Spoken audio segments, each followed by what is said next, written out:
बिस्मिल्लाहिर्रहमानिर्रहीम। अस्सलाम वालेकुम दोस्तों, उम्मीद करता हूँ आप सब लोग खैरियत से होंगे। मैंने देखा कि माँ अपने बेटे को आस्था से मारती और बच्चे के साथ खुद भी रोने लगती। मैंने आगे होकर पूछा, बहन क्यों बच्चे को मार रही हो जबकि खुद भी रोती हो?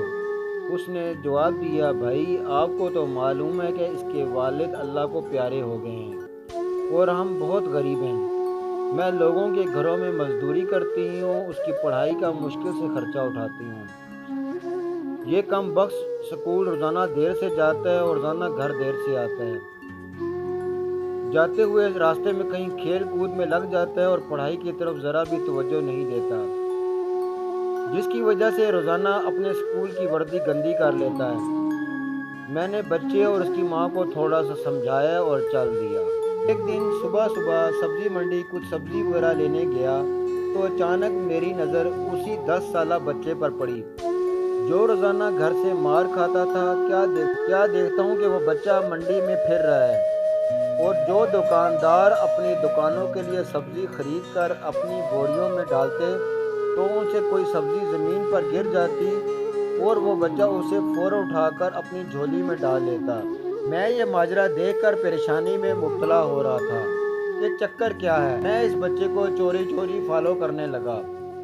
जब उसकी झोली सब्जी मंडी से भर गई तो वो सड़क के किनारे बैठकर ऊंची ऊंची आवाज़ें लगाकर उसे बेचने लगा।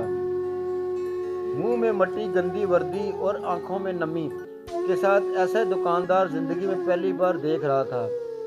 देखते देखते अचानक एक आदमी अपनी दुकान से उठा जिसकी दुकान के सामने उस बच्चे ने नन्ही सी दुकान लगाई थी। देखते देखते अचानक एक आदमी अपनी दुकान से उठा जिसकी दुकान के सामने इस बच्चे ने नन्ही सी दुकान लगाई थी। उस शख्स ने आते ही एक ज़ोरदार पाँव मारकर इस नन्ही सी दुकान को एक ही झटके में सारी सड़क पर फैला दिया और बाजू से पकड़कर इस बच्चे को भी उठाकर धक्का दे दिया। नन्हा दुकानदार आंखों में आंसू लिए दोबारा अपनी सब्जी को इकट्ठा करने लगा और थोड़ी देर बाद अपनी सब्जी किसी दूसरी दुकान के सामने डरते डरते लगा ली। भला उस शख्स का जिसकी दुकान के सामने उस नन्ही सी दुकान लगाई। उस शख्स ने इस बच्चे को कुछ ना कहा। की सब्जी थी, जल्दी वो फरोख्त हो गई और वह बच्चा उठा और बाजार में एक कपड़े वाली दुकान में दाखिल हुआ और दुकानदार को वो पैसे देकर दुकान में पड़ा अपना स्कूल का बैग उठाया। बिना कुछ कहे स्कूल की जानब चल दिया। मैं भी इसके पीछे पीछे चल रहा था। जब वो बच्चा स्कूल गया तो 1 घंटा देर हो चुकी थी, जिस पर उसके उस्ताद ने डंडे से उसे खूब मारा। मैंने जल्दी से जाकर उस्ताद को मना किया कि यतीम बच्चा है, इसे क्यों मारते हो? उस्ताद फरमाने लगे कि सर, ये रोज़ाना 1 घंटा देर से आता है। मैं रोज़ाना इसे सज़ा देता हूँ कि डर से स्कूल टाइम पर आए। बच्चा मार खाने के बाद क्लास में बैठकर पढ़ने लगा। मैंने उसके उस्ताद को मोबाइल नंबर लिया और घर की तरफ चल दिया। हस्बे मामूल बच्चे ने स्कूल से घर आकर माँ से एक बार फिर मार खाई होगी। सारी रात मेरा सर चकराता रहा। अगले दिन सुबह की नमाज अदा की और फ़ौरन बच्चे के उस्ताद को कॉल की कि मंडी टाइम हर हालत में मंडी पहुँचे, जिस पर मुझे मस्बत जवाब मिला। सूरज निकला और बच्चे का स्कूल जाने का वक्त हुआ। बच्चा घर से सीधा मंडी अपनी नन्ही दुकान का बंदोबस्त करने लगा। मैंने उसके घर जाकर उसकी वालदा को कहा कि बहन मेरे साथ चलो, मैं तुम्हें बताता हूँ आपका बेटा स्कूल क्यों देर से जाता है। फ़ौरन मेरे साथ मुंह में ये कहते हुए चल पड़ी, आज इस लड़के के मेरे हाथों खैर नहीं, छोड़ूंगी नहीं इसे। मंडी में लड़के का उस्ताद भी आ चुका था। हम तीनों ने मंडी की तीनों मुख्तलिफ जगहों पर पोजीशन संभाल ली और नन्ही दुकान वाले को छुपकर देखने लगे। हस्बे मामूल आज भी उसे काफ़ी लोगों से झड़कें लेनी पड़ी और आखिरकार वो लड़का अपनी सब्जी फरोख्त करके कपड़े वाली दुकान की तरफ चल दिया। अचानक मेरी नज़र उसकी माँ पर पड़ी तो क्या देखता हूँ कि बहुत ही दर्द भरी सिसकियाँ लेकर ज़ारों कतार रो रही थी। मैंने फ़ौरन उसके उस्ताद की तरफ देखा तो वो बहुत शिद्दत से उसके आंसू बह रहे थे। दोनों के रोने में मुझे ऐसा लग रहा था जैसे उन्होंने किसी मजलूम पर बहुत जुल्म किया हो और आज उनको अपनी गलती का एहसास हो रहा हो।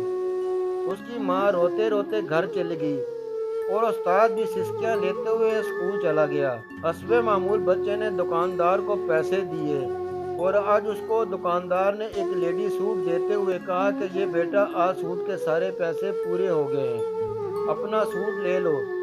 بچے نے اس سوٹ کو پکڑ کر اسکول کے بیگ میں رکھا اور اسکول چلا گیا۔ آج بھی 1 گھنٹہ لیٹ تھا، وہ سیدھا استاد کے پاس گیا اور بیگ ڈیسک پر رکھ کر مار کھانے کے لیے پوزیشن سنبھالی، ہاتھ آگے بڑھا دیے کہ استاد ڈنڈے سے اس کو مار لے۔ استاد کرسی سے اٹھا، فوراً بچے کو گلے لگا کر اس قدر زور سے رویا کہ میں بھی دیکھ کر اپنے آنسوؤں پر قابو نہ رکھ سکا۔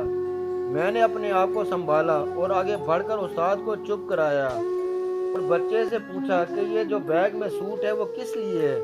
میری ماں امیر لوگوں کے گھروں میں مزدوری کرنے جاتی ہے اور اس کے کپڑے پھٹے ہوئے ہوتے ہیں، اس کے پاس جسم کا مکمل ڈھانپنے والا کوئی سوٹ نہیں ہے، اس لیے میں نے اپنی ماں کے لیے یہ سوٹ خریدا ہے۔ یہ سوٹ اپنے گھر لے جا کر اپنی ماں کو دوں گا۔ میں نے بچے سے سوال پوچھا، جواب نے میرے اور استاد کے پیروں کے نیچے سے زمین ہی نکال دی۔ بچے نے جواب دیا، نہیں انکل، چھٹی کے بعد میں اسے درزی کو سلائی کے لیے دوں گا اور روزانہ تھوڑے تھوڑے پیسے جمع کر کے سلائی دوں گا۔